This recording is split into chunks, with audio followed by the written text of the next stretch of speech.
Old Pioneers, Part 2, Chapter 7. Marie's father, Albert Tovesky, was one of the more intelligent Bohemians who came west in the early 70s. He settled in Omaha and became a leader and advisor among his people there. Marie was his youngest child by a second wife and was the apple of his eye.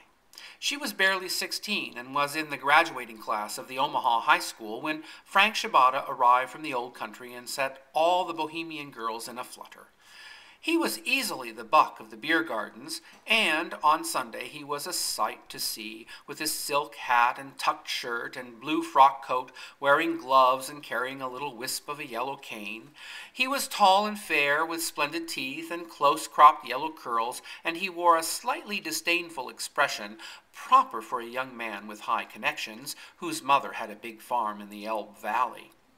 There was often an interesting discontent in his blue eyes, and every Bohemian girl he met imagined herself the cause of that unsatisfied expression.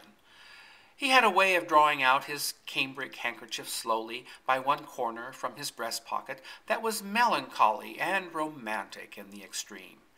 He took a little flight with each of the more eligible Bohemian girls, but it was when he was with little Marie Tovesky that he drew his handkerchief out most slowly, and, after he had lit a fresh cigar, dropped the match most despairingly. Anyone could see, with half an eye, that this proud heart was bleeding for somebody. One Sunday, late in the summer after Marie's graduation, she met Frank at a Bohemian picnic down the river and went rowing with him all the afternoon.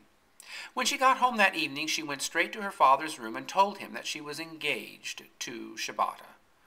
Old Tovesky was having a comfortable pipe before he went to bed. When he heard his daughter's announcement, he first prudently corked his beer bottle and then leaped to his feet and had a turn of temper. He characterized Frank Shibata by a Bohemian expression, which is the equivalent of a stuffed shirt. Why don't he go to work like the rest of us did?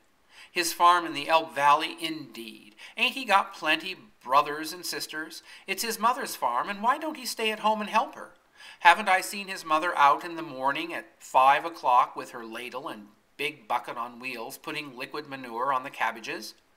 Don't I know the look of old Eva Shibata's hands, like an old horse's hooves they are, and this fellow wearing gloves and rings? Engaged indeed. You aren't fit to be out of school, and that's what's the matter with you. I will send you off to the Sisters of Sacred Heart in St. Louis, and they will teach you some sense, I guess. Accordingly, the very next week, Albert Tovesky took his daughter, pale and tearful, down the river to the convent. But the way to make Frank want anything was to tell him he couldn't have it. He managed to have an interview with Marie before she went away, and whereas he had been only half in love with her before, he now persuaded himself that he would not stop at anything. Marie took with her to the convent, under the canvas lining of her trunk, the results of a laborious and satisfying mourning on Frank's part, no less than a dozen photographs of himself, taken in a dozen different lovelorn attitudes. There was a little round photograph for her watch case, photographs for her wall and dresser, and even long, narrow ones to be used as bookmarks. More than once the handsome gentleman was torn to pieces before the French class by an indignant nun. Marie pined in the convent for a year until her 18th birthday was passed. Then she met Frank Shibata in the Union Station in St. Louis and ran away with him. Old Tovesky forgave his daughter because there was nothing else to do, and bought her a farm in the country that she had loved so well as a child. Since then, her story had been a part of the history of the Divide. She and Frank had been living there for 5 years when Carl Lindstrom came back to pay his long-deferred visit to Alexandra.